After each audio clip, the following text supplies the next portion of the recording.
Olá, António. Olá, Rui. Regressei, não é? Estava com saudades de falar destas coisas financeiras e pronto, cá estou. Então vamos arrancar com... Olha, é assim, com as minhas inquietações, pode ser?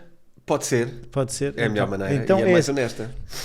Porque, é assim, nos últimos tempos, a gente abre os noticiários, tento não ver muito, mas... E as conversas vão muito à volta de a instabilidade, a possibilidade de N focos de guerra a nível mundial. Fala-se, esta situação na Palestina, esta situação na Ucrânia, esta tensão em Cuba, esta questão do Maduro, não é? Está a dormir e depois está raptado, depois de repente o petróleo que era dali, para onde é que isto vai? E isto está a criar, também das conversas que vou tendo, muita instabilidade de, ok, há coisas a baixar, será que é a altura de comprar? Ao mesmo tempo eu vou-me agarrar ao meu dinheiro porque eu não sei o que é que isto vai dar. Será que é a altura agora de vender algumas coisas para ficar com capital? Como é que nós navegamos num mundo que aquilo que eram referências neste momento quase todas se diluíram? Olha, em primeiro lugar, bem-vindo de volta a estas reflexões, porque isto muda completamente o registro do podcast e acho que faz muita falta. Portanto, é com muito gosto que estamos aqui de volta neste dueto que eu acho que sempre funcionou muito bem. E também para as pessoas que nos veem há mais tempo, é um regresso às origens aqui, pelo menos de vez em quando vamos fazer esta brincadeira. E também saudades destas perguntas assim para podermos pegar nas coisas a todos os níveis, não é? Quer seja para quem nunca ouviu este podcast, quer seja para quem está habituado a ouvir, mas não esquecer daquilo que é o principal. Acima de tudo, nós falamos de dinheiro como ferramenta para a vida, não é? E para nos ajudar a decidir, é para isso que estamos aqui. De facto, no tempo em que fizemos o podcast, tínhamos outros desafios, também houve desafios na altura, na altura da pandemia estávamos a gravar, também havia desafios de decisão. Fechados na tua garagem? Fechados na minha garagem, exatamente, confinados ou não. Tivemos vários momentos, mas era também na altura a ordem mundial mudou um bocadinho e nós tivemos que decidir a melhor maneira de o fazer. E eu acho que hoje temos um desafio diferente, eu acho que não era previsível, se calhar achávamos que íamos voltar a um mundo normal, e acho que se começa a perceber que a normalidade neste momento passa a ser um bocado esta. Ou seja, o que eu quero dizer é, existe uma nova ordem mundial que passa por uma desordem, em primeiro lugar, ok? Porque nós vivíamos numa ordem mundial, aliás o Ray Dalio fala disso. Sim, é isso que eu estava a pensar. E nós temos aqui os livros dele, especificamente o Princípios para a Nova Ordem Mundial, é uma preparação para aquilo que está a passar agora. E nós publicámos o livro, acho que há 3 anos, e até já fizemos episódios especiais sobre isso, e é uma reflexão muito interessante sobre o que viria a acontecer agora. A configuração exata das coisas não está no livro, tipo, vai acontecer isto, os americanos vão fazer aquilo, a Rússia vai fazer aquilo, não está lá. Mas o que está lá é as tensões que fizeram com que inevitavelmente tivesse que se desenhar uma nova ordem. Sim, porque o que eu me lembro até, ele fala um bocadinho, tipo, vai à história buscar exemplos de outros impérios e de outras ordens mundiais que no fundo lhe deram alguma informação para ele poder perceber o que é que estava a acontecer e extrapolar para um futuro possível, não é? Sim, é muito aquela ideia de, normalmente quando acontece isto, leva a uma coisa deste tipo. Isto é muito útil para pessoas que já percebam um bocadinho de investimentos, é mais difícil de interpretar para quem não tenha as bases para fazer estes raciocínios e para tirar estas conclusões. E por isso o que tu dizes é realmente um grande desafio. Eu acho que as pessoas no geral já sabem que precisam de investir, por causa da desvalorização e da impressão do dinheiro, e podemos falar também um bocadinho sobre isso depois. Mas nesta altura fica confuso o que é que temos que fazer num caso destes, não é? Nós não conseguimos dar aqui uma masterclass do estilo faz isto, faz aquilo e vai funcionar hoje e amanhã. Claro. Até porque estas coisas que estamos a falar de eu vejo os Estados Unidos a tomar uma posição política e a criar um certo tipo de tensão, vejo a Rússia a criar outra tensão, vejo a China a criar uma outra, e depois há aquilo que tu há pouco falavas, eu acho que em off, que era a forma de punir não é só com guerra, é com tarifas e coisas, se calhar já lá irás, mas tudo isto configura uma nova ordem mundial e eu acho que isto é preciso perceber, e ela passa por uma desordem e por uma enorme insegurança, ok? A todos os níveis. Os investimentos são fundamentais. Porquê? para trazer segurança para as nossas famílias e para a nossa vida financeira, porque é das poucas que vamos conseguir ter, não é? Nós não vamos conseguir estabilizar o mundo, nós não temos esse poder, não é? Como pessoas, como famílias, se calhar gostávamos que os nossos filhos tivessem um mundo estável como nós tivemos quando crescemos, porque apesar de tudo foi um mundo, em termos ocidentais... Sim, havia a Guerra Fria, mas não era isto. Sim, e nem sequer afetava tanto a Europa. A Europa sim, teve uma posição muito mais neutra, não é? Nisto tudo. E portanto vivemos aqui na Europa num momento de paz, que eu acho, de paz e tranquilidade e estabilidade a vários níveis, que eu acho que é irrepetível nos próximos 50 a 80 anos, ok?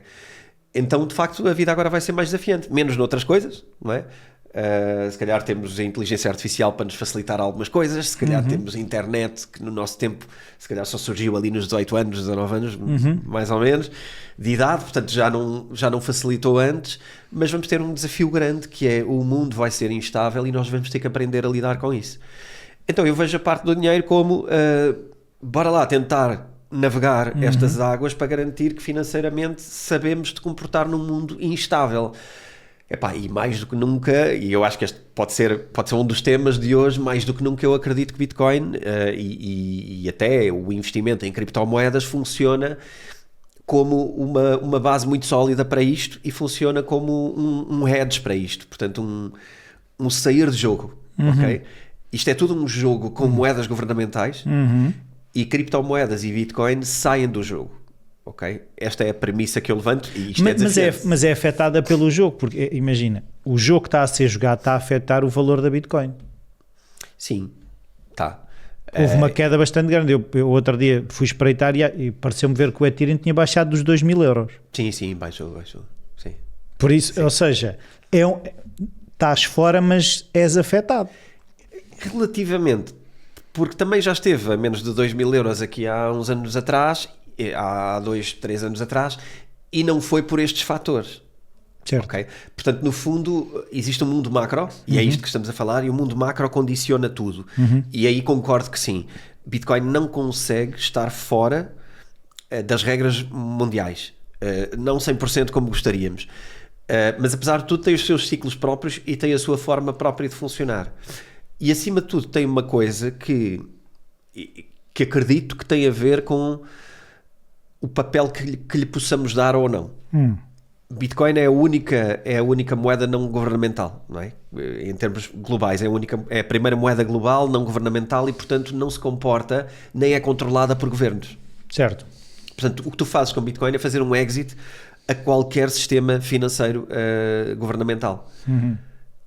Na medida em que tu tens, em que os governos usam a moeda não só para se financiar, mas também para financiar guerras e conflitos e etc., tu percebes que ela é uma ferramenta governamental e não uma ferramenta do povo.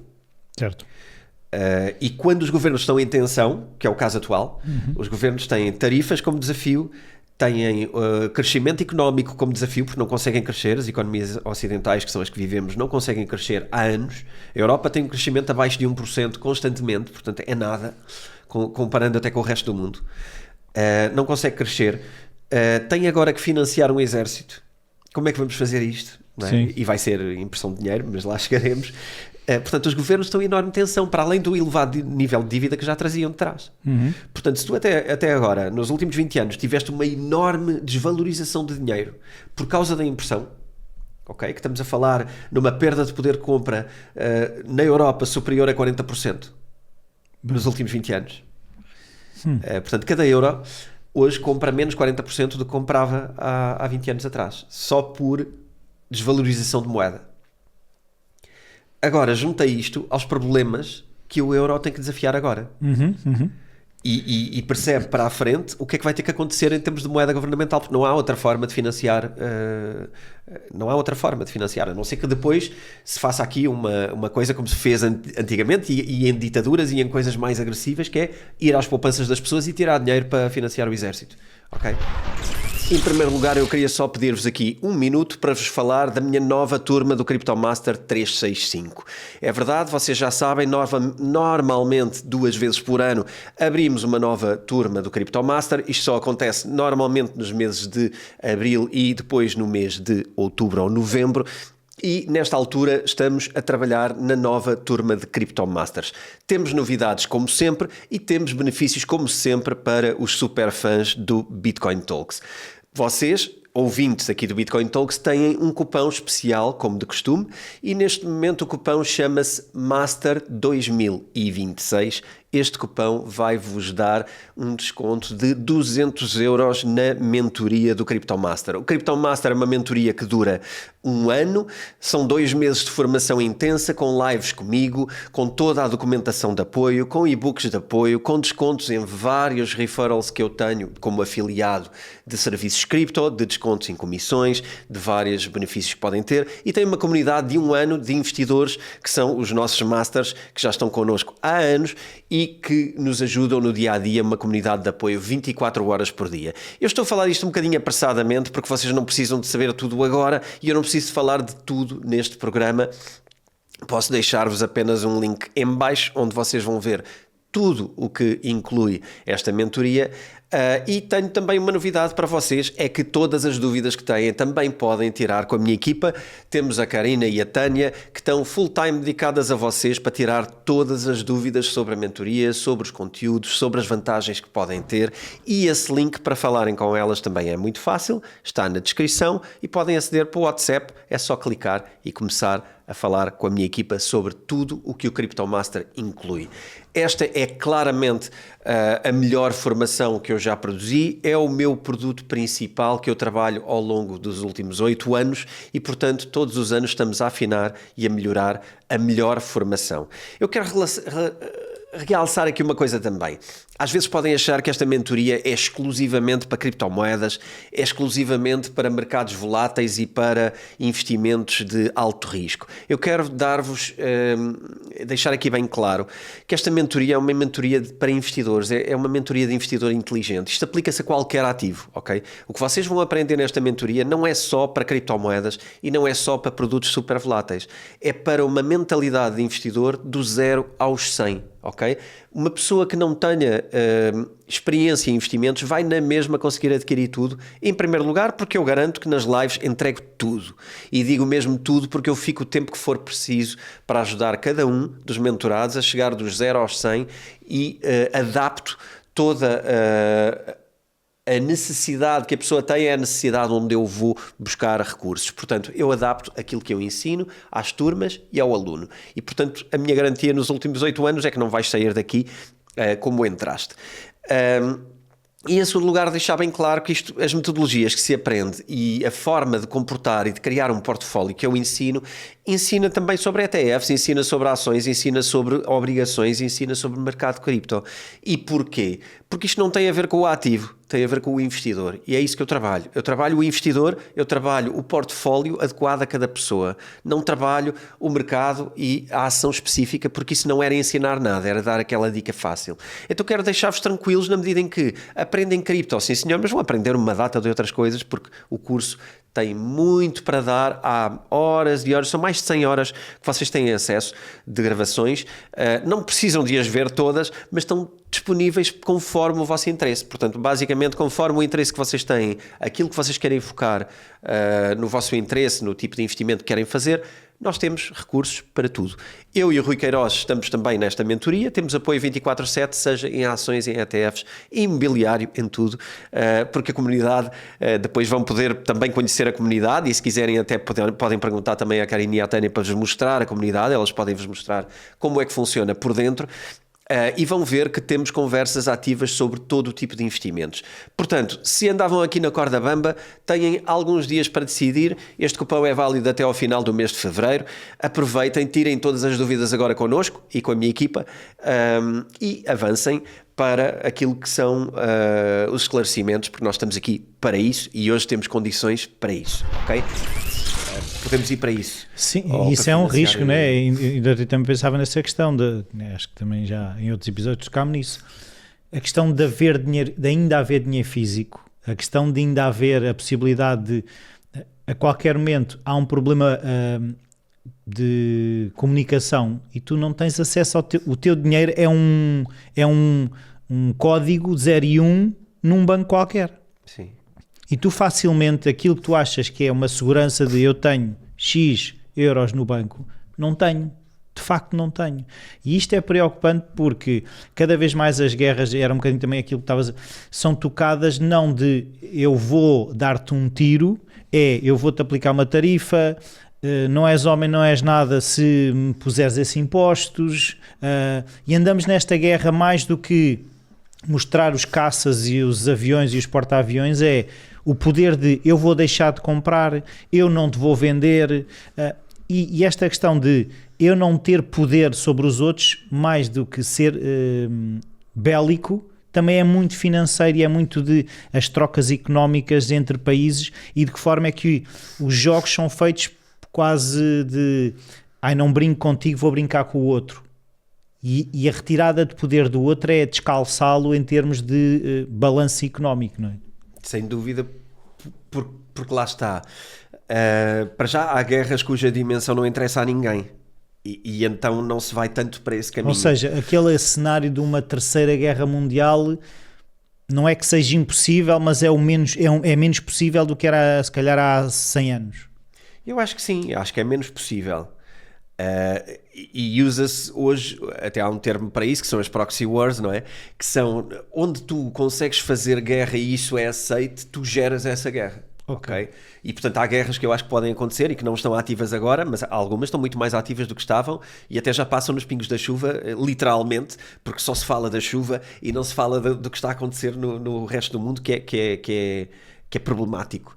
Há algumas proxy wars que podem acontecer, inclusive eu diria que há uma tensão muito grande, por exemplo, no Irão, e que pode-se gerar ali um novo Afeganistão ou uma nova coisa do género, na medida em que podemos ter americanos a participar numa revolução interna e que podemos ter aqui financiamento, não é? Como é óbvio que temos, através das secretas, financiamento das oposições e uma tentativa de revoluções.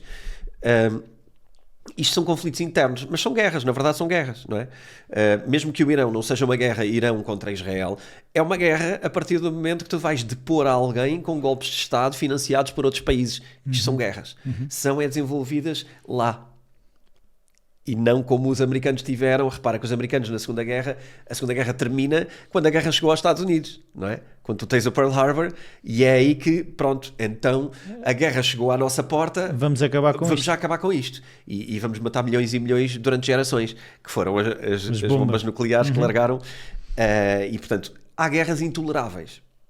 Uma guerra Estados Unidos-Rússia é inaceitável, acaba com o mundo, portanto ninguém a quer e garanto eu que os americanos carregam no botão. Os russos eu não sei, porque nunca vi, mas os americanos eu sei que carregam. Em termos de provas passadas, não é? Em termos de história é isto, pá, e lamento, quem aqui acha que isto tem a ver com esquerdas e direitas, pá, lamento e não quero saber. Aquilo que nós sabemos da história é que há um país que já carregou no botão 2 vezes e não quis saber. Sim, okay? Não é o Rocky que é o bom da fita, é o Drago. Eu não acho que haja bons na fita, eu acho é que na verdade há um registro, a questão é que, não é? Assim, o cinema sempre foi a propaganda de que os americanos é que eram sempre os salvadores e os bons, mas sim, nós crescemos nisso, não é? Mas acredito que na Rússia haja outros símbolos sobre quem é que é o bom e o competente, não é? Isto na China também, não é? Nem todos os filmes que nós víamos aqui eram vistos nessas geografias. Claro que os americanos criaram uma cultura mundial de Coca-Cola e de McDonald's, não é? E de sucesso e de liberdade, e é verdade que defenderam a liberdade contra muitas formas de governamentais que não tinham essa liberdade. Hoje as coisas são muito mais discretas. A própria liberdade americana hoje nós percebemos que é um bocado cínica, portanto existe aqui uma não liberdade por trás, porque toda a narrativa é controlada, então acabamos por ter uma popularidade acima de uma liberdade, não é? Aquilo que se calhar o Hitler tentou fazer com a popularidade e o domínio dos mídia, as comunicações, os discursos, não é? De uma forma muito mais amadora, mas que hoje se faz com a comunicação. Sim. E isso chega aqui, como é óbvio, não é? Os canais hoje até já nem são os nomes, quando se dá notícias, já são CNN, já não são sequer nacionais, não é? Sim. Portanto, como é óbvio, as narrativas vêm de fora há muitos anos. Bom, mas estou-me aqui estou a divergir do ponto principal. Eu acredito menos numa guerra total, mas acredito que as consequências destas guerras locais vão ser muito pesadas para as pessoas na mesma, quer seja financeiramente, quer seja em regras internas e em aumento de atitudes ditatoriais, ok?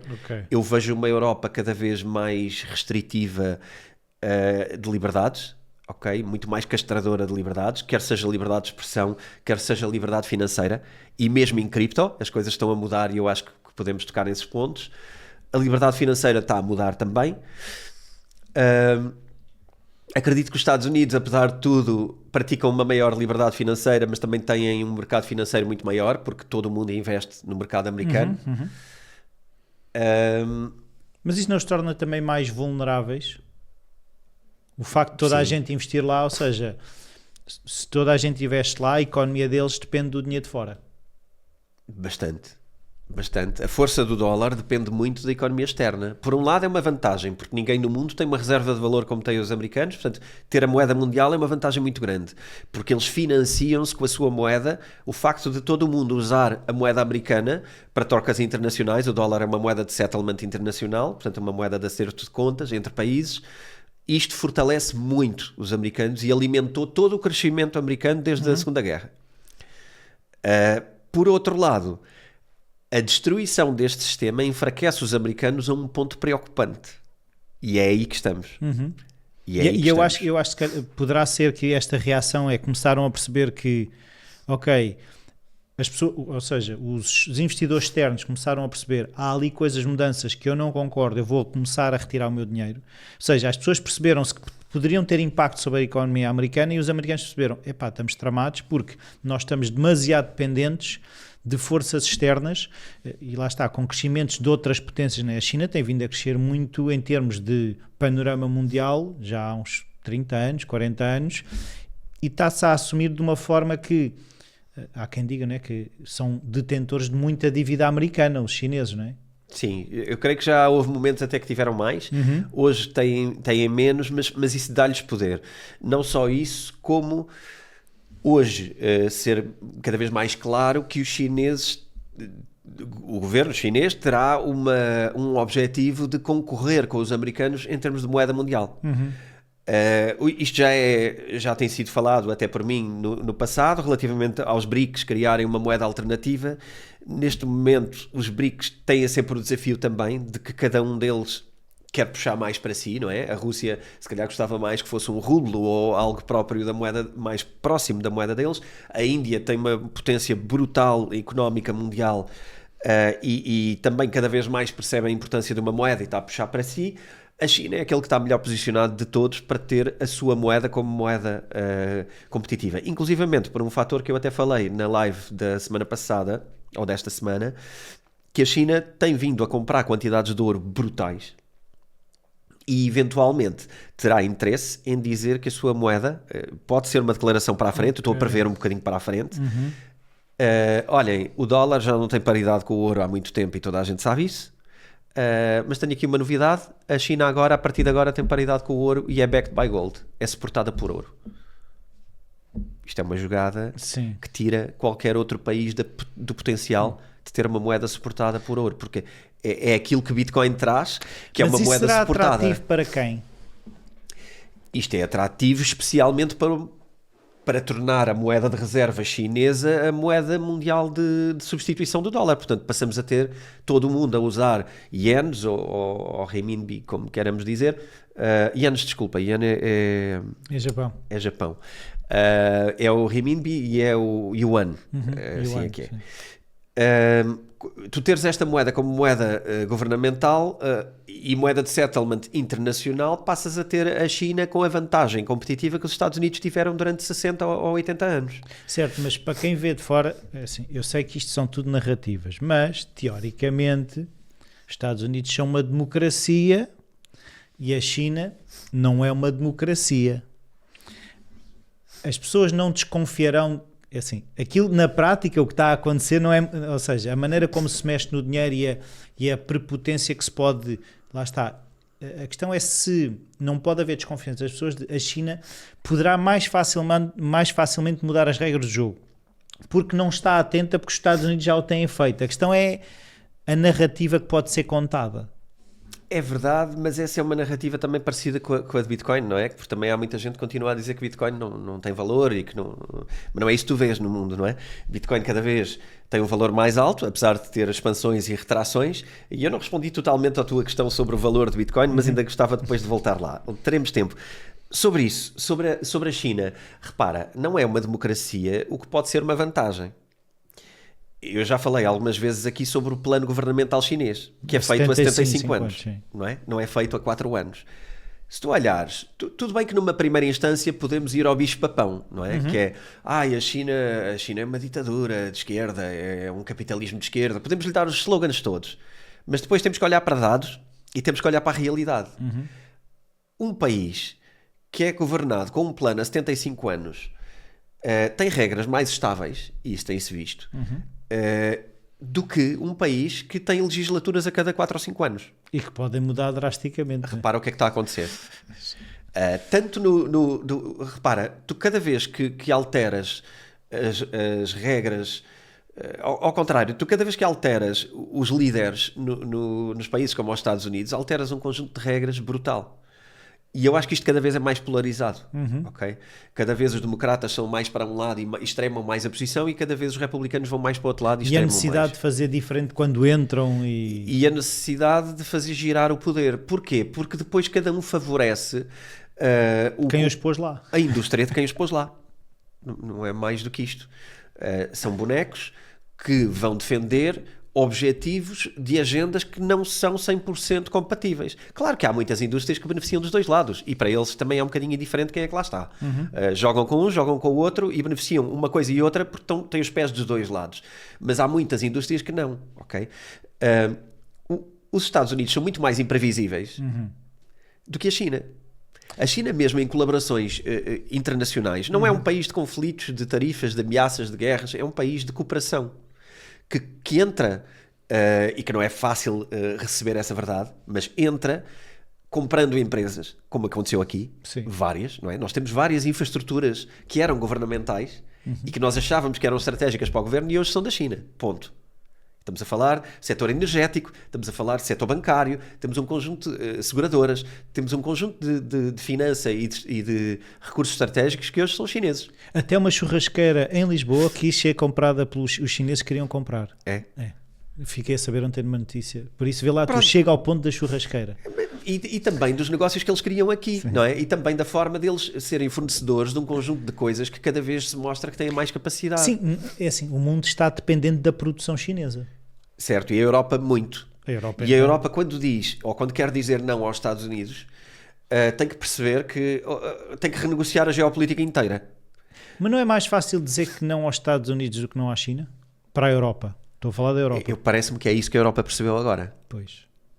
Que se calhar é mais fácil, em vez de ser um vassalo dos americanos, dos Estados Unidos, e alinharem tudo, quando na verdade os Estados Unidos têm vindo a fazer jogos que inclusivamente não têm beneficiado a Europa a nível internacional, é natural que a Europa, tarde e a más horas, comece a perceber que afinal se calhar nós não deveríamos ser um vassalo inútil, imoralista e sem direção, que é o que temos sido, lamento. Basicamente. Podermos começar a ter uma estratégia para a China que existe. Porque nós não temos estratégia. A nossa estratégia é meter impostos em cima do que a China faz para aqui. E achamos que isso é inteligente. Até ao dia em que te faltam coisas. Não é? E que as coisas que vêm do outro lado, afinal, têm tarifas, e quando tu queres exportar para o outro lado, que é o que a Europa quer fazer, na balança de pagamentos com os Estados Unidos, o que nós queremos é exportar para lá, não é? Quando tu percebes que agora levas com uma tarifa em cima e não consegues exportar para lá, então espera aí, como é que eu vou ter que redesenhar a minha cooperação com o resto do mundo? Porque afinal andei a dormir, não é? Andei só a querer cobrar porque ficava bem cobrar à China. Porque a China era os maus. Sim, porque tínhamos cá um mercado de comprador, não é? De produtos chineses, as pessoas vão importar de forma mais individual ou mais coletiva, e é aí que a Europa estava a ganhar dinheiro, não é?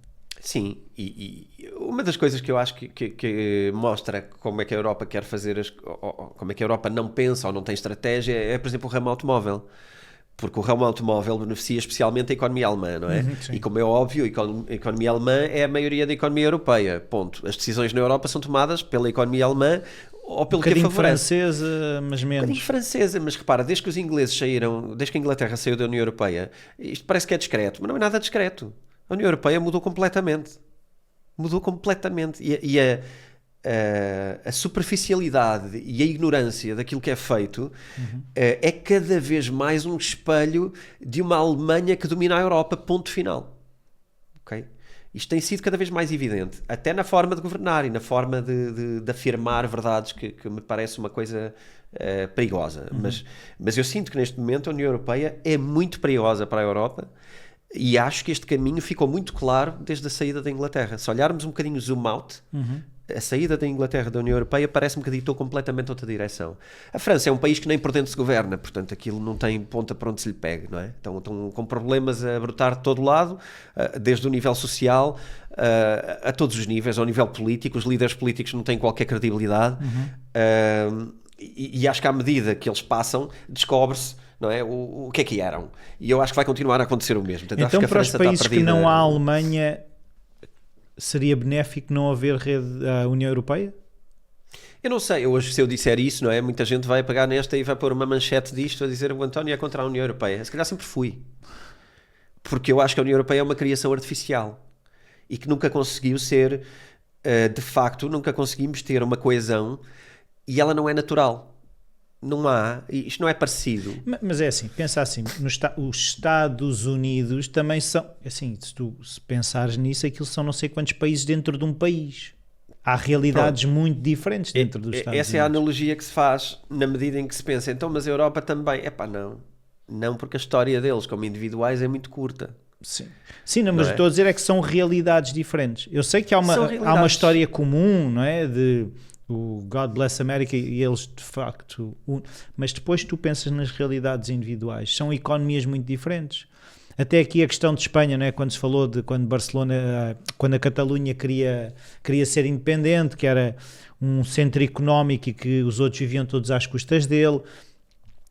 É difícil haver uma coisa que seja união, que não seja uma história contada. O que eu acho nos Estados Unidos, repara, tens ali estados que foram comprados pelos americanos ao México recentemente, não é? Estamos a falar de, se calhar, há 100 anos.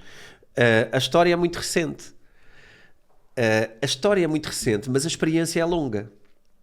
A experiência de ter estados geridos e a forma deles elegerem e a forma deles discutirem interesses particulares de um e de outro, e mesmo a independência que eles têm em termos de leis, é diferente da questão europeia.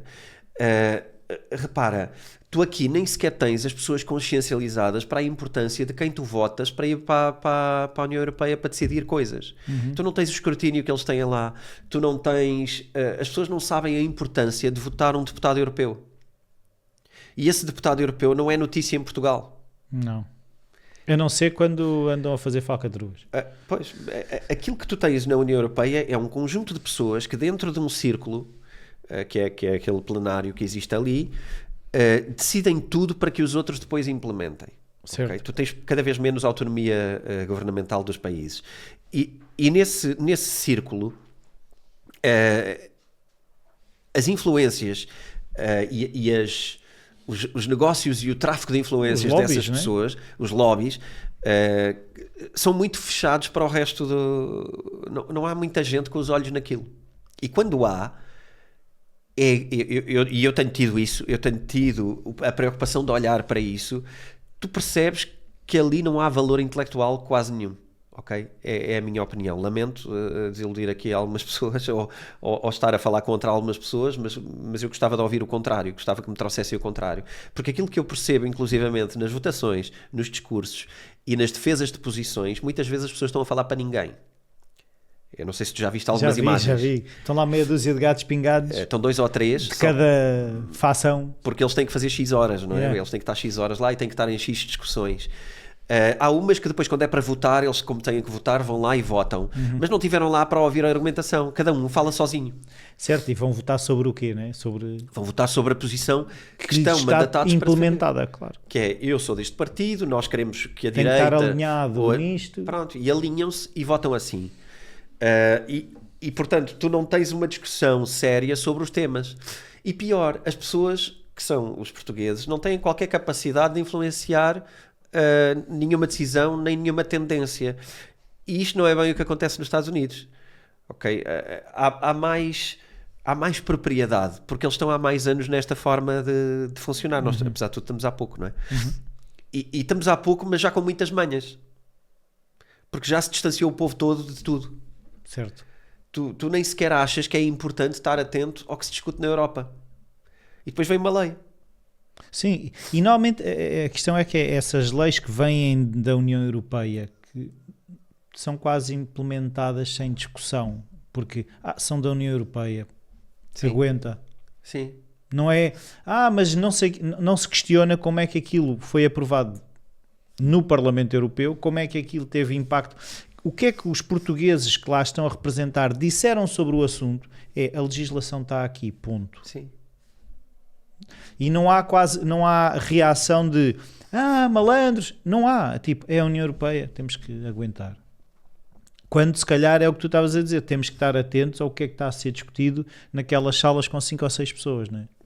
Pronto, porque isso, nós só temos uma hipótese nisso, não é? Que é achar que isto ainda é uma democracia.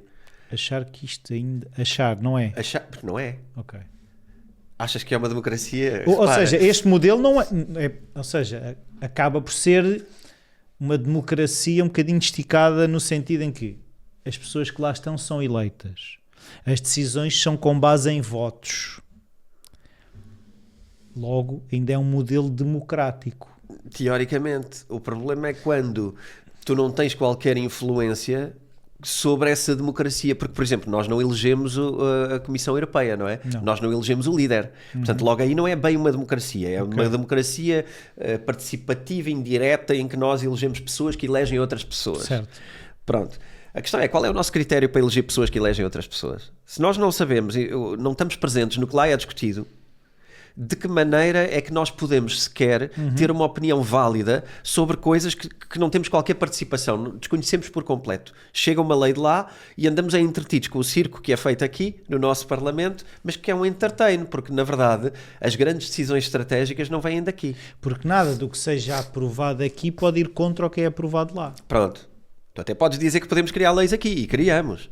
Mas tu não podes ir contra uma diretiva estratégica da União Europeia. Então como é que se explica aquela famosa, não sei, como é que é de explicar aquilo? A questão relativamente, Portugal está sempre a pagar, não é, uma multa relativamente ao pôr o IVA sobre o IA. Sim. Isso continua a existir. Continua. E é ilegal, mas É continuamos ilegal. a pagar a multa. Sim. E nada acontece. Certo. É uma desobediência. A questão é, pode-se desobedecer? Não a tudo. Mas de facto esse é um caso que me deixa muito curioso sobre...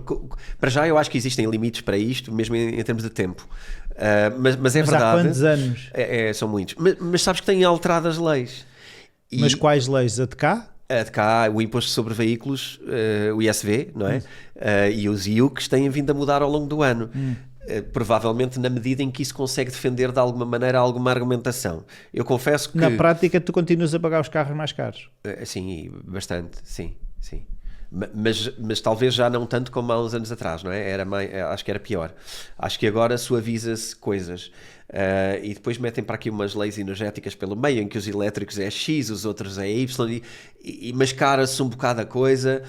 Mas confesso que é dos casos mais estranhos de desobediência que eu conheço e que me deixam muita curiosidade. Como é que ainda conseguimos continuar a fazer isto? Isso. Por um lado, somos multados pesadamente. Por outro lado, eu sei que o crime benefício... compensa. Claro, o benefício é maior do que a multa. E, portanto, continua-se a fazer. Eu acredito que é uma fonte de rendimento que ao longo do tempo vai ter que desaparecer. Provavelmente alguém está a olhar para o lado e a deixar isto passar, não é? Se formos pensar aquela lógica de benefits, ou seja, recompensas, a União Europeia não recebia dinheiro de multas simplesmente se isto fosse cumprido. Ou seja, todos dentro do sistema têm vantagem sobre isso. Enquanto toda a gente está a ganhar dinheiro com isso, Sim. não vai mudar. Na verdade, nós temos um imposto ilegal sobre o qual a União Europeia tem uma parte, não é? Porque dá uma multinha, vai para lá algum dinheiro. Portanto, sim, a forma como estás a ver é muito Os incentivos, né? É aquilo que a palavra que me estava a faltar, os incentivos. Sim. Ninguém tem incentivo a fazer ao contrário. Isto é tudo na base do incentivo. Não há incentivo em fazer legalmente. Não é? Sim, é quase o dizer mesmo, dá cá uma parte disso e vamos deixar estar mais uns anos e olhamos para o lado. Yeah. Acho que sim, acho que sim. Mas será isso em muito mais coisas e noutras até mais graves, eu acho. Certo, mas esta é a única que nós todos, ou quase todos, sabemos. E o que tu estavas a dizer há N coisas, se calhar, que estamos a ser impactados, né? E que não temos mesmo qualquer tipo de noção. Sim, a nível dos recursos, por exemplo, não é? A nível da agricultura, a nível de transformações que estão a ter impactos brutais na Europa no longo prazo. Por exemplo, a nossa capacidade de produzir a nossa alimentação. O que está a ser feito com os agricultores, os acordos que fizeram agora com o Mercosul, etc. Eu não estou nem a favor nem contra, porque eu acho que as coisas são muito mais complexas do que eu próprio consigo destilar em episódios aqui, não é? Portanto, isto, o acordo do Mercosul, não estou a favor nem contra. Mas não há dúvidas de que isto depois é um jogo de peças. Tu juntas o Mercosul, mas juntas o resto que está a ser feito. E o que tu estás a fazer é a retirar a capacidade produtiva à Europa de cultivar o seu alimento. Eu acredito que haveria uma perfeita forma de fazer um acordo espetacular com o Mercosul na mesma e o resto subsistir na mesma. O problema é como é que se juntam as peças de um e de outro. Porque o acordo do Mercosul é uma resposta às tarifas. Não é uma estratégia. É uma reação. É uma reação porque este acordo é discutido há 25 anos ou mais. E de repente fechou-se. Porquê? Porque os Estados Unidos criaram tarifas. E porque nós não sabemos para onde nos virar e andamos ao tio, como se costumava dizer, não é? Andamos aqui a correr a tentar resolver um problema com um penso em cima do outro. Não é? Não há estratégia. E aí voltamos ao tema. O que é mais estável? A China com uma estratégia há 75 anos ou uma Europa que de repente parece que lhe tiraram o tapete e saiu agora do jardim-escola e não sabe comportar-se no mundo internacional. Ok? Sim, ainda outro também falava com algumas pessoas sobre a questão da Europa, mesmo em termos de tecnologia. Qual é que é o motor da AI da Europa? Essa é outra gira. Não há. Ou há? Não há. Ou seja, web storage. Qual é que é o web storage europeu? Não há. Qual é a rede social europeia? Qual é a rede social europeia? Não há. Há uma, mas... É o quê? Já nem me lembro do nome, mas houve aí uma tentativa. E eu acho que é isso que a União Europeia vai querer fazer agora, que é, olhem aqui esta empresa podre que nós temos, que agora é o nosso novo não sei o quê, e vai querer enfiar isto pelos olhos das pessoas, nas casas das pessoas. Ok? E isto vai ser grave a nível financeiro, de investimentos. Vai ser grave. Porque eu tenho a certeza, vamos ter regras de investimento. Regras de investimento? Pois, liberdade financeira é uma mentira. Ok, eu não mentira. posso investir em empresas que não sejam europeias? Exemplo, vamos chegar a esse ponto de alguma maneira que seja credível. Ok? Uma percentagem, um imposto maior, ok? Queres investir sobre empresas americanas? 30% ou 40% sobre as mais-valias. Ok. Em vez de 15% sobre investimentos europeus. Eu estou-lhes a dar ideias. Mas... Certo, mas a questão é, então, se eu invisto em fundos que são um mix de tudo, eles vão calcular... Esse fundo é europeu ou é americano? Ok? Já é diferente. Tu investires já existem diferenças entre investires no ETFs europeus e ETFs americanos, já são tributados de formas diferentes. As pessoas é que não sabem. Mas já é diferente. A BlackRock tem fundos para investir em ouro, em euros, de propósito, para estar sob a legislação europeia. O ouro físico tem que estar na Irlanda. Eu digo isto porque eu tenho um desses. É um dos meus investimentos. O que é que acontece? Tu tens uma tributação diferente do que tem um investimento sobre um ETF americano em dólares. Portanto, quem está a investir nas aplicações financeiras, que investe e é tudo limpinho e carrega e compra, não está bem a ver o filme todo. Porque é diferente investir numa coisa e noutra a nível de tributação. E eu acho que isso se vai extremar mais. Ou seja, o que é a Europa vai ser protecionista. Sim. Já começa. Sim, já começou. Já começou. Eu acho é que o pessoal não está a ver onde é que isto está... O que é que se está a começar a trabalhar? E o que é que, ou seja, voltando à questão da segurança, de que forma é que eu posso beneficiar do protecionismo europeu ou de forma é que eu me posso proteger do protecionismo europeu? Pois, ok. Boa. Ainda bem que puseste uma segunda hipótese, porque beneficiar do protecionismo europeu queria dizer que todas aquelas regras que chegam como isto é pelo teu bem, ok? Tu tens menos liberdade, mas isto é pelo teu bem, é para te proteger. Isto é sempre mentira, ok? Isto é sempre mentira. Inclusive estas regras que vêm para aqui agora de redes sociais, como é óbvio, isto é mentira. Okay? Ninguém está a fazer uma regra destas para que os adolescentes tenham uma vida mais saudável. Ninguém quer saber. Porque senão já se tinha mudado algumas coisas no currículo escolar e já se tinha empoderado os pais para que eles pudessem decidir se os filhos têm telemóvel ou não, se têm redes sociais ou não. Isto são decisões dos pais, isto não é da União Europeia, por amor de Deus.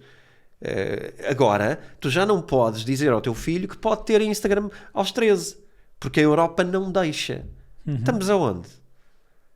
Eu acho que não foi há muito tempo que houve um senhor que quis invadir a Europa e ser ditador, não é? A gente devia se lembrar um bocadinho do que era uma ditadura ou o que é que ela poderia ter sido. Mas não, agora, tu como pai já não tens liberdade para decidir isso. Isto não é proteção. Não, mas aí se calhar a questão foi os lobbies dos pais, que era pais que não têm a capacidade de implementar regras para os filhos, foram defensores de uma perda de liberdade deles próprios. Sim, mas mesmo esses pais não votaram essa regra. Não. Essa lei não foi votada. Eu tenho a certeza que perdia. Mas influenciaram. Isto é um bocado como... Quem é que o outro dia disse essa? Foi o outro Rui, na live, que disse, não, mas eles querem que os filhos dos outros, porque os deles são bons, os filhos dos outros é que são os maus e não podem ter redes sociais. Epá, é assim, vamos lá ver. Tu não resolves uma incompetência com uma lei. Okay? Se os pais são incompetentes e não conseguem dizer aos filhos que não usam as redes sociais até terem idade para usar e não têm firmeza para conseguir levar isso como regra em casa, isso chama-se incompetência parental, não é?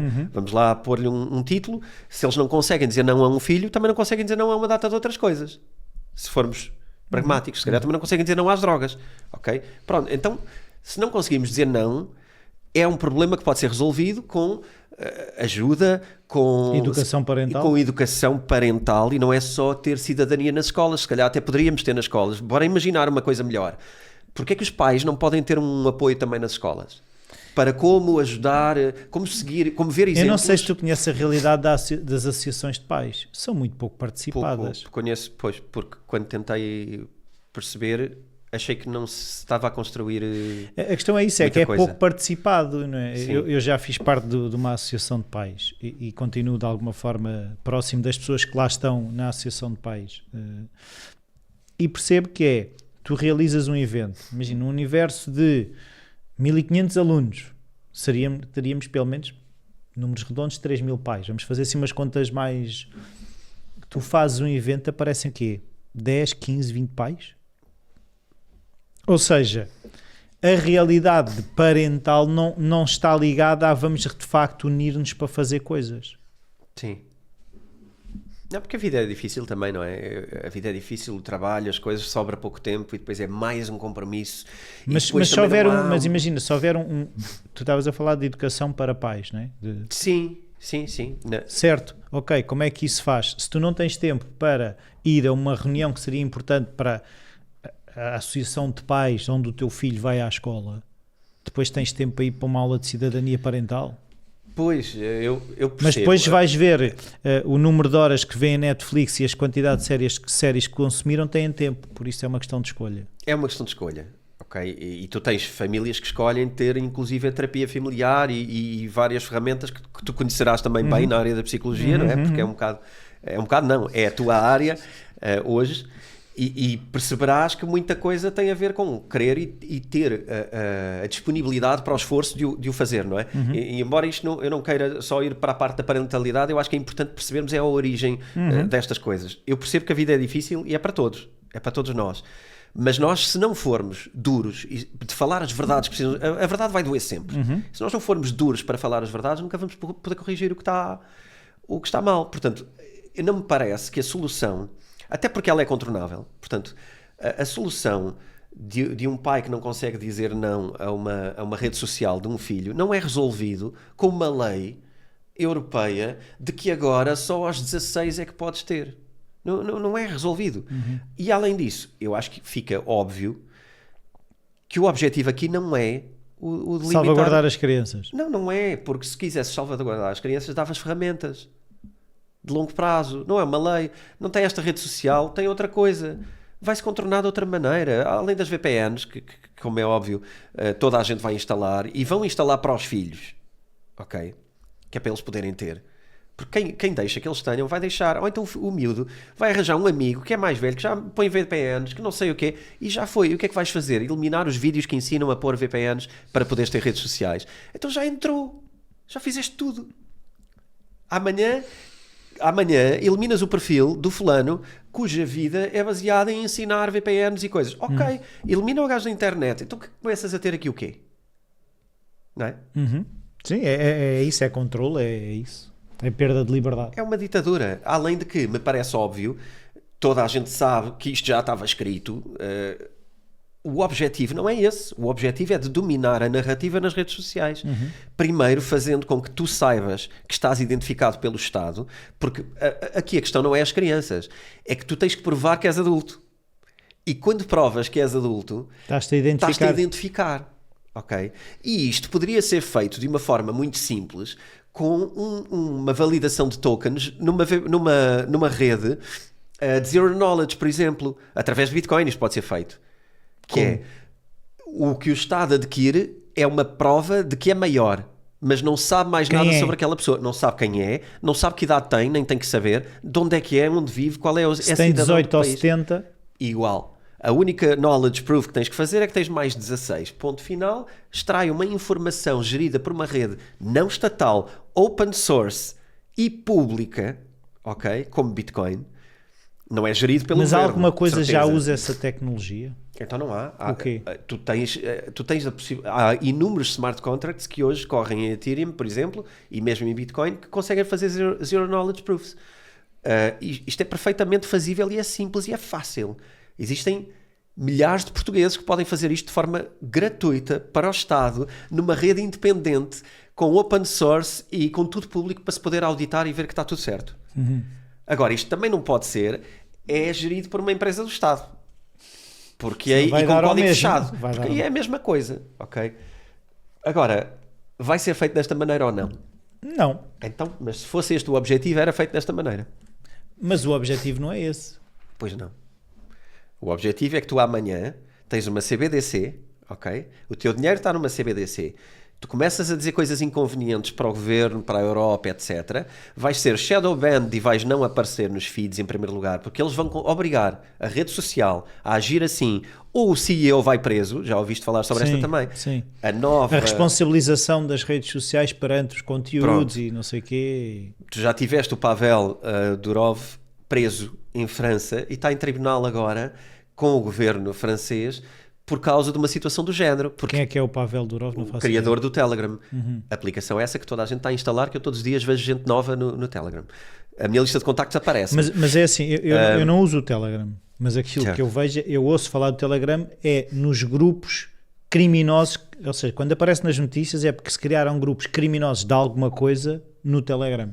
Pronto, aquilo que eu conheço do Telegram são empresas que usam o Telegram, pessoas que eu conheço que usam o Telegram, informação, cursos, comunidades. Eu estou a dizer o que chega às notícias, claro, é a vertente. Mas assim foi feito com Bitcoin também durante muito tempo, não é? Até ao dia em que se percebeu que não dá para vencer, então agora tens de aliar a ela. E hoje tu tens os fundos governamentais. Mas a Bitcoin pode ser usada criminalmente?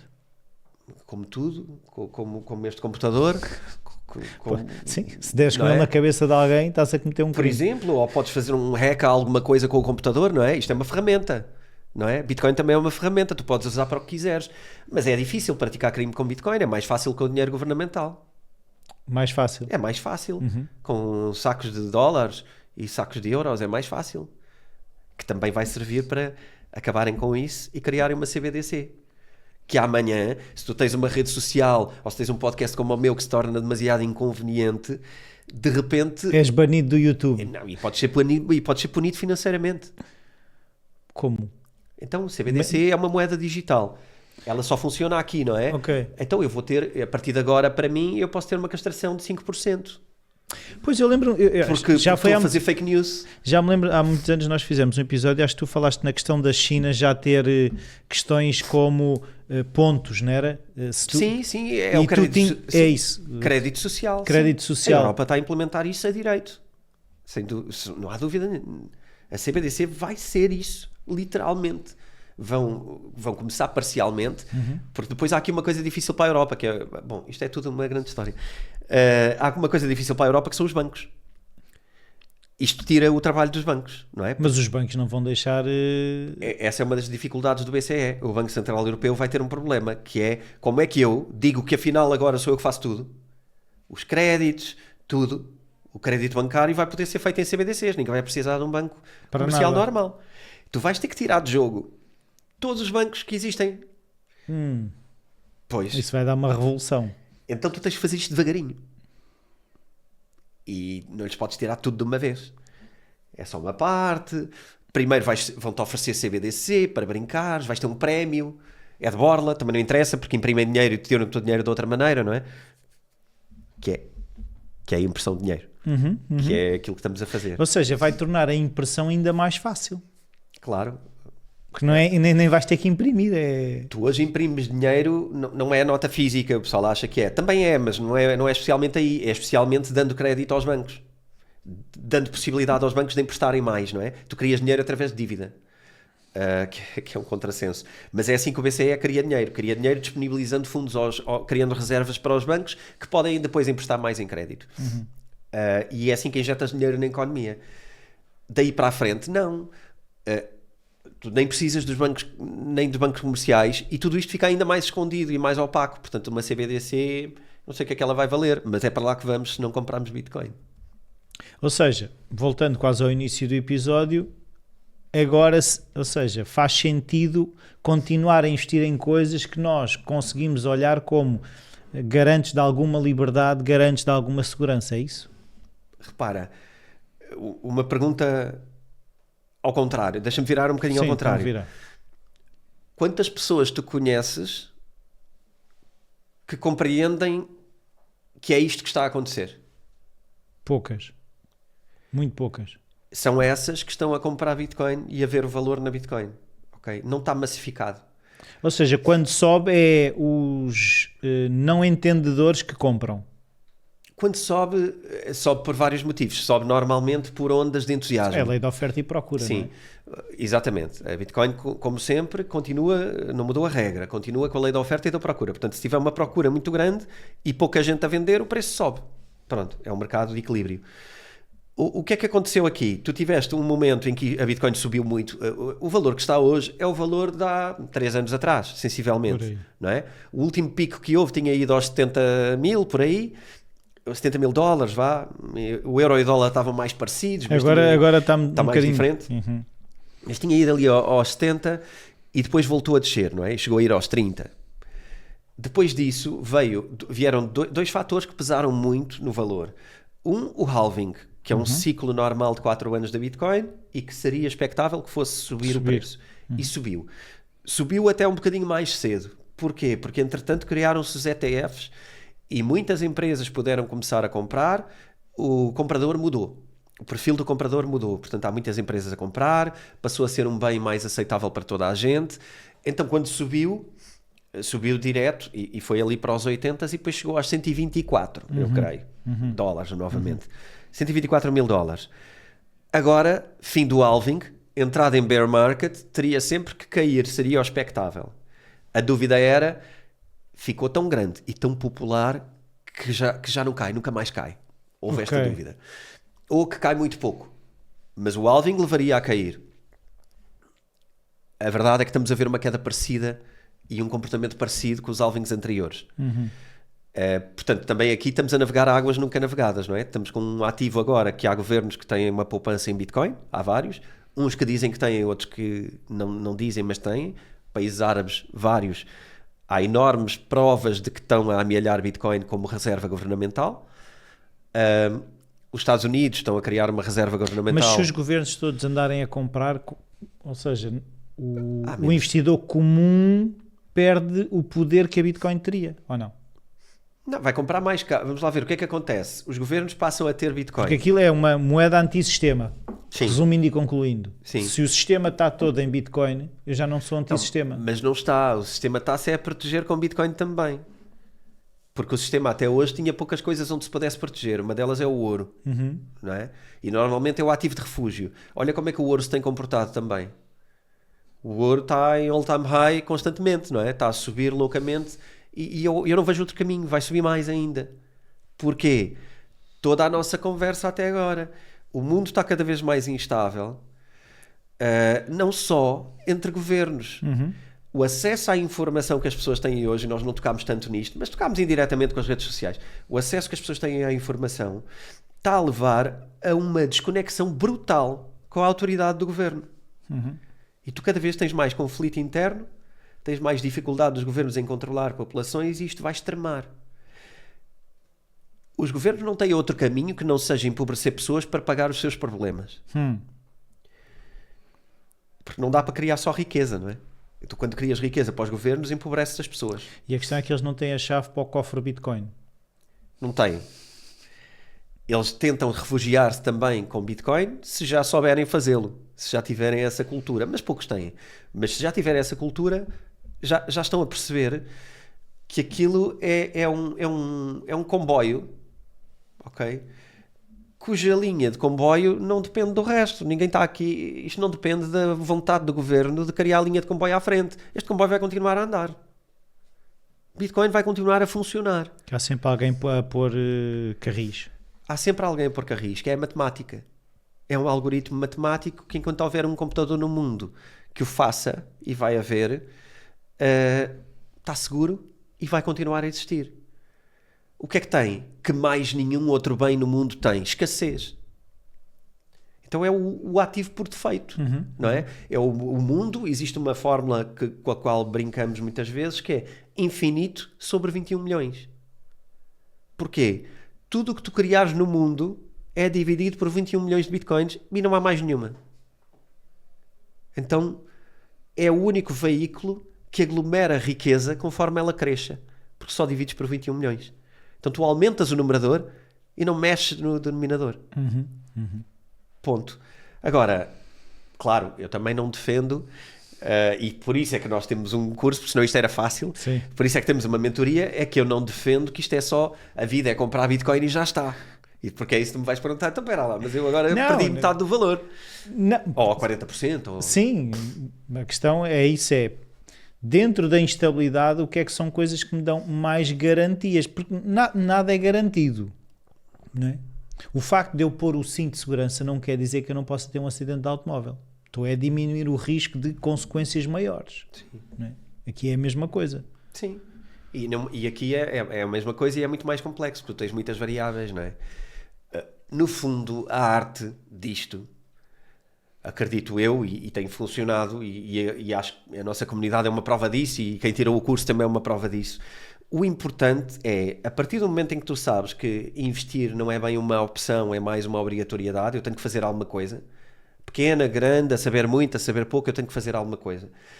Tu crias aqui uma dificuldade na maioria das pessoas, que é, mas eu não aprendi isto na escola, eu não sei investir, e eu não tenho, se calhar, à minha volta muita gente que invista, e então como é que eu faço isto bem? Vou atrás do trader e vou estar ali da dica do YouTube, vou estar ali a comprar e a vender, e aquele diz e eu faço, mas eu tenho que estar sempre a ouvi-lo, porque senão eu não sei o que fazer. Sim, porque isso também é um desafio, e honra te seja feita, nunca tem sido muito essa a tua lógica, que é de andar a prescrever, agora compra isto, agora compra aquilo, não é? É um bocadinho, a tua lógica tem sido sempre do ensinar a pescar mais do que... Porque eu vejo que essa questão de seguir alguém e os conselhos é perigoso. Pode ser muito perigoso, porque se eu chego a um ponto de... Houve 3 ou 4 ou 5 vezes que eu segui os conselhos daquela pessoa e aquilo correu muito bem. Eu fico, né, usando o termo que vocês usam muito na malta do bullish, né? Eu posso ficar muito entusiasmado com aquilo, e a 6ª vez que eu invisto, eu já invisto mais porque tenho uma prova de 5 vezes em que aquilo correu muito bem. Yeah. E posso ficar descalço se aquilo correr mal. Daí o risco de seguir conselhos à letra, né? E é um bocadinho do que eu também me apercebo do curso e da comunidade, é essa lógica de há realidades diferentes, há um conjunto de princípios que a pessoa depois tem que adaptar à sua realidade. Sim, porque investir bem não é fazer um conjunto de coisas por aquela ordem, daquela maneira. Investir bem é saberes onde estás, é saberes a tua realidade financeira, é saberes a tua mentalidade, a tua vontade de exposição ao risco, porque investir bem para mim e para o Rui Queiroz, por exemplo, são coisas diferentes, ok? Ele brinca muito, cada vez faz mais como eu e menos como ele, porque de facto é desconfortável. Investir é desconfortável, em primeiro lugar porque, lá está, não crescemos a investir. E se calhar muitos de nós, os nossos pais também não investiam. Sim. Então também não vimos isso em casa, ok? E eu falo para mim, os meus pais, embora tenham feito investimentos, não percebiam muito do caso, ok? Sim, era a base da poupança. Pronto. O que é importante é criar um método de investimento que funcione com a nossa realidade financeira, com o nosso emprego, com o nosso tempo. É isso que é o grau de complexidade que eu estou disposto a investir em termos até cognitivos de, ok, eu não me apetece pensar muito nisto, ou eu estou disposto a brincar com isto todos os dias. Sim. Com a ansiedade, nós temos que saber medir o quanto o investimento pode ser uma ansiedade ou não na nossa vida. Temos disponibilidade para isso ou não? Para andar nervosos, para ter que ver várias vezes ao dia ou não? Ou isso vai ser um stress? E se nós conseguirmos criar uma metodologia, que é essa a minha ambição estes anos todos, há 8 anos que trabalho a criar esta mentoria e cada vez ela está melhor e cada vez tem mais, vai ficando mais complexa. Complexa no sentido de add-ons, de adicionar valor. Cujo último objetivo é tornar o investimento cómodo, lucrativo, como é óbvio, mas cómodo, realista e com equilíbrio, ok? Que seja uma coisa progressiva. O objetivo é criar um portfólio. O objetivo da mentoria, ela chama-se CryptoMaster 365. O objetivo não é investir só em criptomoedas. Vai dar 365 milhões, é isso? Não, dura 365 dias de apoio, que é a parte boa, estás a ver? Porque lá está, também os cursos depois têm estas coisas, que é, ok, mas eu aprendo e depois sou largado na mão e depois tenho que fazer sozinho. Neste caso nem é. Nós integramos na mentoria, integramos a comunidade. Ou seja, tens 1 ano de comunidade. E depois podes renovar. Sim. Mas está oferecido 1 ano de comunidade. Porquê? Sim, se calhar o quê? Permite, ok, eu tenho dúvidas sobre uma coisa que li, alguém chips in e diz, olha, eu acho isto, eu acho aquilo, pensa nisto, pensa naquilo. Tens 2 ou 3 vantagens. Em primeiro lugar, tens lá os alunos todos dos últimos anos, porque o pessoal vai ficando na comunidade. E que já são todos milionários, não é? E que já são todos milionários. Na medida em que têm mais de 1.000 euros, milionários, sim. Não, há portfólios de todos os tipos, mas até me surpreendo. Acho que há lá pessoas com um nível financeiro muito interessante. Não que eu ande a ver isso, mas porque se vai percebendo. Sim, pelas perguntas que fazem a gente também consegue inferir algumas coisas, sim, digo eu. E tu vais conhecendo melhor as pessoas e ao longo dos anos também vais partilhando mais coisas. Sim, quando mostram fotografias de Lamborghini e tal. Exato. Não, mas a questão ali é, para já tens o apoio da minha equipa e o meu apoio do Rui e hoje temos a equipa alargada, temos mais 2 pessoas agora que dão todo o apoio ao curso, 2 pessoas novas. Mas eu não apoio, pronto, isso também é uma vantagem. Temos tu a regressares aqui, que também trazes um apoio com mas eu não estou na comunidade, não por isso eu não vou estragar nada, porque a minha ignorância ainda é alguma. Ignorância... Sim, ou seja, é assim, quando nós falamos aqui de investimentos, eu tenho retirado a informação para mim, mas não tenho sido aquele aluno certinho que tem feito as coisas. Vai praticando todos os dias. Sim, tudo bem, mas... E aí, lá está, eu já percebi que é um bocadinho esse o meu perfil. Eu nunca vou ser aquele investidor que está sempre a controlar e ok, eu estou a ver aquilo. Por isso, os poucos investimentos que eu tenho feito têm sido pela consciência que eu tomei nas nossas conversas. Eu não sou essa pessoa. E foi essa consciência que permitiu, ok, eu vou investir desta forma porque eu não sou a outra. Eu adoraria ser aquela pessoa e tal, e compra daqui, epá, ganhei aqui, ganhei ali, tal coisa. Não sou. Gostaria, mas não sou. Sim, mas eu acho que eu também não sou. Eu acho que também não sou. E não é isso que eu passo na mentoria, não é o estar a medir o resultado one-on-one. De investimento aqui e ali, agora ganhei isto. Mas não é essa tentação quem chega, ou seja, quem chega ao início à questão até das criptomoedas e do investir, até extrapolando das criptomoedas. Quando se chega ao conceito de investir, normalmente não é vou só investir para garantir a minha reforma. Normalmente é porque ouve-se a história, ganhou não sei quanto, e aquilo é sedutor, não é? Sim, a questão é a forma como se ganha aos não sei quantos. Não é como as pessoas pensam. Ok. É isto que que no curso tu aprendes. É um que Mythbusters o tu curso. tens ali, o curso tens 2 meses em que aprendes o que é preciso e o objetivo é que saias desses 2 meses com o teu portfólio percebido e começar a ir para ali. Ou seja, tu já desenhaste como é que queres ir e agora a única coisa que tens de fazer é reforçar aquilo com dinheiro. Ok? Criaste um portfólio. O que é que tu fazes durante o ano a seguir? Tens o apoio das outras pessoas para, em primeiro lugar, fazer todas as perguntas que nunca te lembraste até ao dia em que estás a fazê-lo na prática e vais ter perguntas. Depois estás a falar com investidores experientes que já têm alguns anos daquilo e que estão confortáveis, não é? E depois tens outra coisa, que é tu consegues trocar opiniões sobre o que está a acontecer. Isto que está a acontecer faz com que eu deva adaptar o meu portfólio ou não? Eu devo comprar mais agora e menos a seguir ou não? Eu devo ter empresas de IA no meu portfólio ou não? Esta coisa da Nvidia valeu a pena ou não? Devia ter entrado ou não? Tu sabes tudo mais cedo.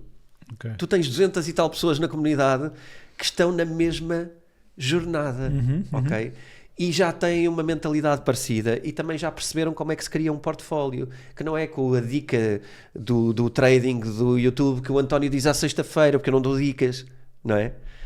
Eu mostro coisas, eu apresento novas coisas e depois discutimos em comunidade, vai-se falando, então, mas não sei o quê, eu já faço isto, será que devia fazer aquilo?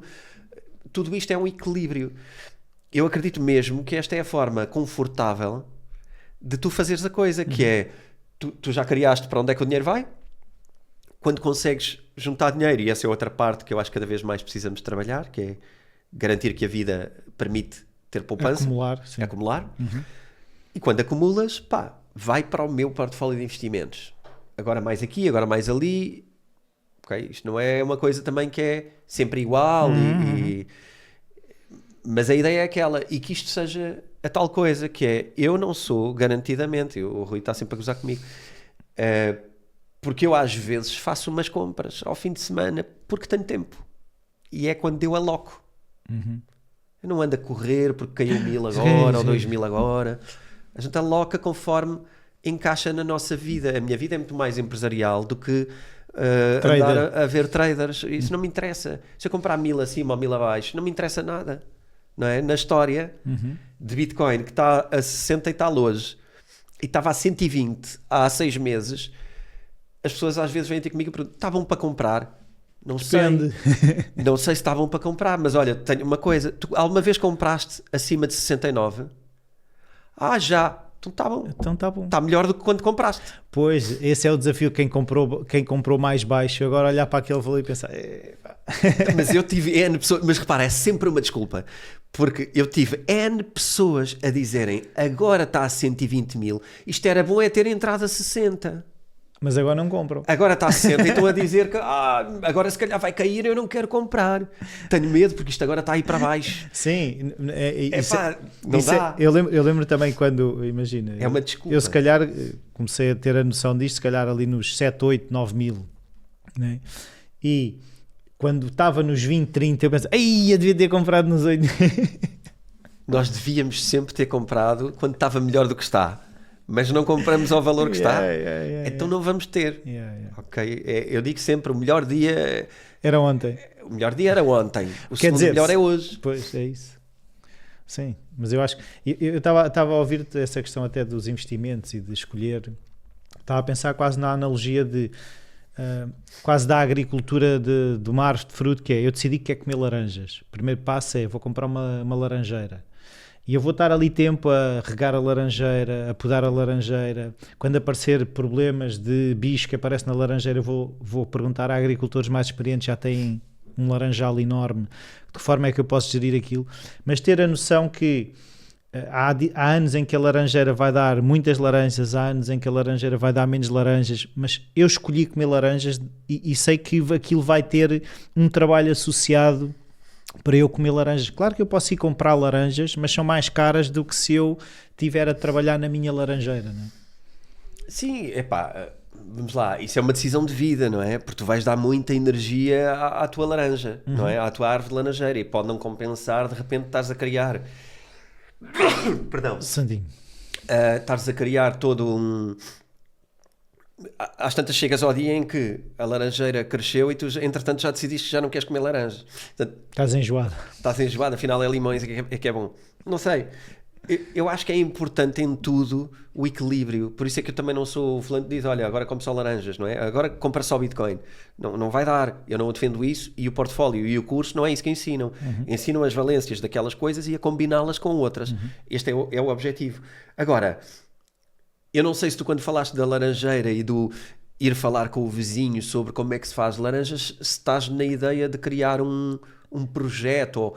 Não, a analogia era, imagina que aparecem problemas associados à laranjeira, não é? Ok, apareceu um bicho, como é que vocês tratam esse bicho no vosso laranjal? Ok. Não é conselhos de, ou seja, vou-te comprar laranjas, ou as laranjas que tu tens é que são as boas, até pode ser, mas é informado de que eu quero comer laranjas, e agora a forma disso ser gerido de, ok, a laranjeira está a apresentar isto, e alguém te diz, olha, isso é água a mais.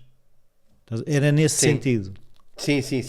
Não, aí é o que faz sentido. Tu queres, repara, tu queres criar um negócio ou queres fazer alguma coisa que não fazias antes, o que é que fazes? Olha, um exemplo simples que cada vez mais eu acho que as pessoas também já percebem a importância do exercício físico. Quando tu não sabes treinar, o que é que tens que fazer? Tu vais treinar. Não, às vezes até aprendeste na escola. No meu caso... as escolas aqui, como não tinham balneários, não havia educação física. Portanto, a educação física para mim foi sempre autodidata, fora de escola. Não havia, mas meu filho, por exemplo, tem. Mas tu até aprendeste alguma coisa sobre educação física na escola. Mas se tu não souberes treinar num ginásio com pesos, com coisas, a posição certa que deves fazer para não te magoares, o que é que deves, que músculos é que podes praticar com outros músculos sem que isso seja um dano ou uma não progressividade, como é que tu combinas tudo, qual é a intensidade de treino que deves ter, número de séries, repetições, o número de séries, quando é que deves aumentar pesos, quantas vezes deves treinar por semana para ter o resultado que tu queres, ok? Quem é que te vai ensinar isto? Um PT, não é? Tu tens de pagar um PT umas horas, pelo menos durante algum tempo. Ou podes pegar em livros e estudar. Lá está, qual é o tempo que tu queres dedicar à coisa. Se queres, podes contratar um PT ou estudar não sei quantos livros. Sem dúvida. E o mesmo nos investimentos. Tu podes, em vez de tirar o meu curso, ir comprar os livros que eu... Aliás, eu recomendo-os também. Eu consigo dizer uns 10 livros que, se calhar, se os ler todos e depois ouvires uma quantidade de coisas e depois experimentares umas quantas coisas, ao fim de X horas tu consegues tudo o que tinhas no curso. Certo, a questão é pensar, ok, tu já leste estes livros todos, já destilaste não sei quanta informação, acaba por ser um atalho. Não, como tu dizes, não é obrigatório, podes fazer o outro caminho. Não tenho dúvida nenhuma, e eu acho que para pessoas decididas e que sabem o que é que estão a comprar, eu não tenho dúvida nenhuma que comprar a mentoria é um acelerador. Ou seja, o que tu vais fazer é aprender em 2 ou 3 meses aquilo que se calhar levavas 8 anos. Ponto. Ou 4 anos. Ou o que fosse. Mas é um acelerador. Não tenho dúvida nenhuma. Sim, mesmo o teu livro, não sei, quanto tempo é que normalmente demora a ler este livro? Quantas horas? Aí depende muito. Há pessoas que... Não, mas, ou seja, tudo somado, quantas horas é que... Esse livro? Não sei. Quantas páginas tem, mais ou menos? 260? Sim, então cerca de 6 horas lê-se aquele livro. Pronto, boa. Ok. Por aí. Aquilo não demorou 6 horas a escrever. Pois não. Não. Mas a lógica é essa. Sim.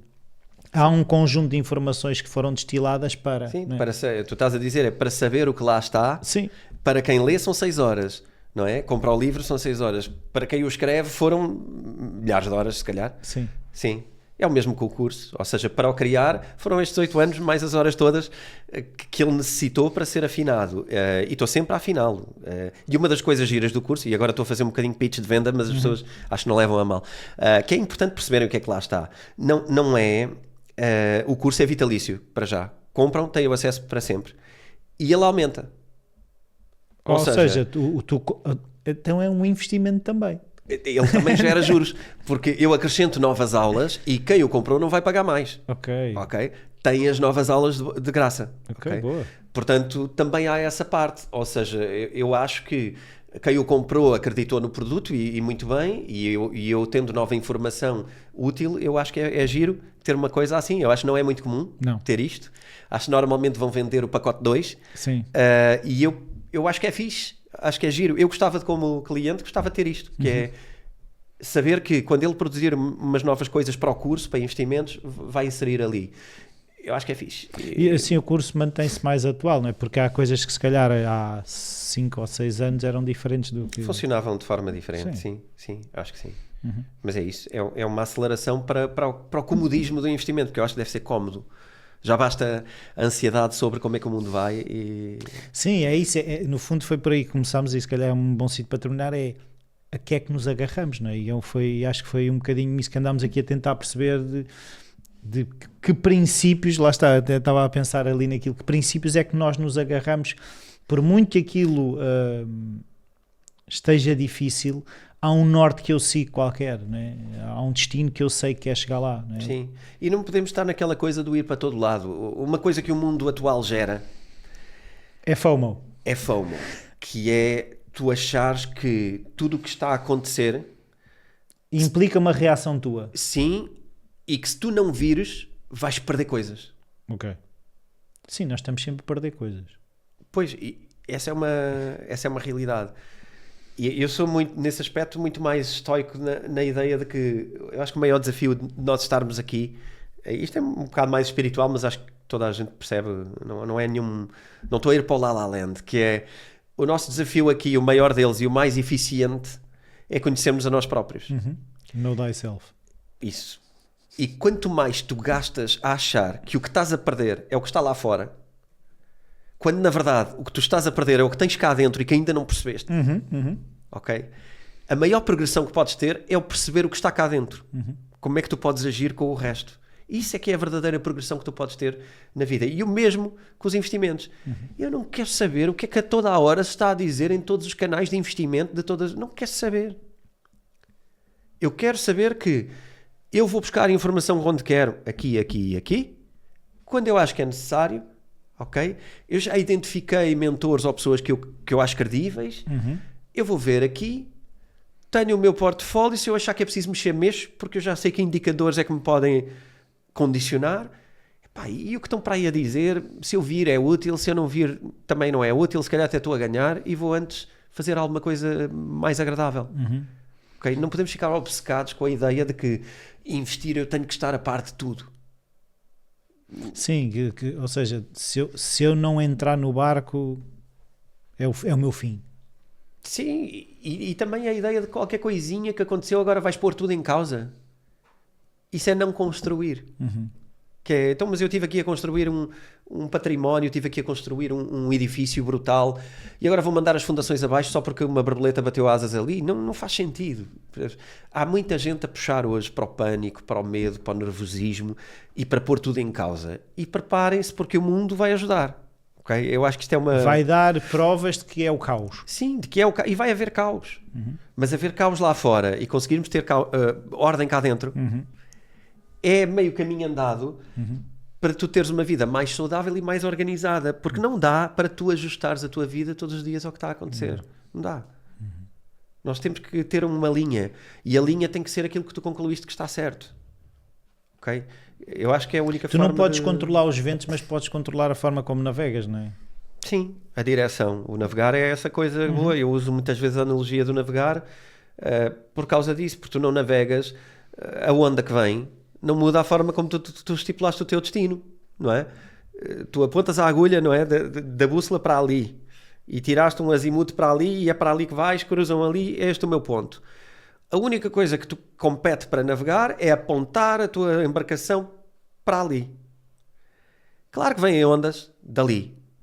Ok, se vem uma onda dali, se calhar tem que fazer um bocadinho mais jeitinho, assim. Ok, está correndo. Mas a direção não mudou. A direção não muda. Se tu dizes, agora estão ondas para aqui, eu vou mudar a minha direção para ali, que é para poder chegar ali, já estragaste tudo, já não é assim. Não é assim que se navega. Não dá. Tu navegas para ali e depois, conforme isto vem, tu tens ferramentas para ajustar. Okay? Então o curso é um curso de navegação. O curso é um curso de navegação. Acaba por ser. Noutras águas. É verdade. Nas águas sim, financeiras. Sim. Acho que sim. Fica-lhe bem essa etiqueta. Pronto, fica vendido. Ficamos também vendidos? Sim. Então, obrigado, Rui, em primeiro lugar.